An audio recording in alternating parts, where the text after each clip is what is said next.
Senhor presidente, Aruba está em recuperação depois de uma temporada muito difícil. Me quero que nós estamos de acordo com o Covid e o efeito que o Covid estava tendo riba nos países está enorme e nós não saímos ainda. Ainda nós temos muito reto para enfrentar e também reto interno.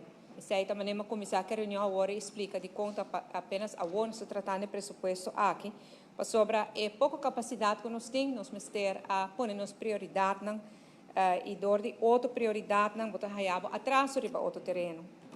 Senhor presidente, nosso turismo está recuperando, danke Deus, nós espera que comece outro ano, chega a 100% de nível de turismo de promego pandemia.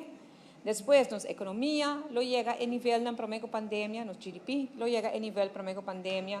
E financeiramente, nós está calculando que esse ano está agora, e depois se trobe com nosso lota de balança. Pero assim também, senhor presidente, se você com a recuperação de Aruba, na ano 2020, depois da pandemia, nós temos um déficit de 1.028 milhões de florins, equivalente a 18,9% de nosso GDP. E o presupuesto que nós acabamos de entregar para 2023 tem um déficit de 25 milhões, pois 0,4%. Uma recuperação de apenas 3 anos de 18,9% do GDP, tem 0,4% do GDP, está uma recuperação muito impressionante e muito remarcável.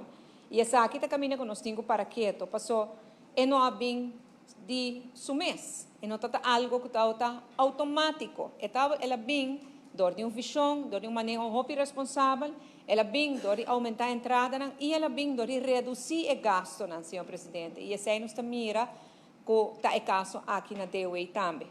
Pois manema vista, turismo está recuperando, para outro ano nós estamos chega a 100%, o GDP chega ano depois e financeiramente também ano seguinte.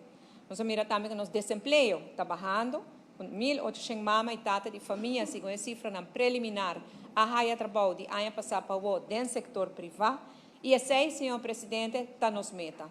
Esse aí está nos visão, criar progresso e bem-estar em cada hogar, para cada cidadão.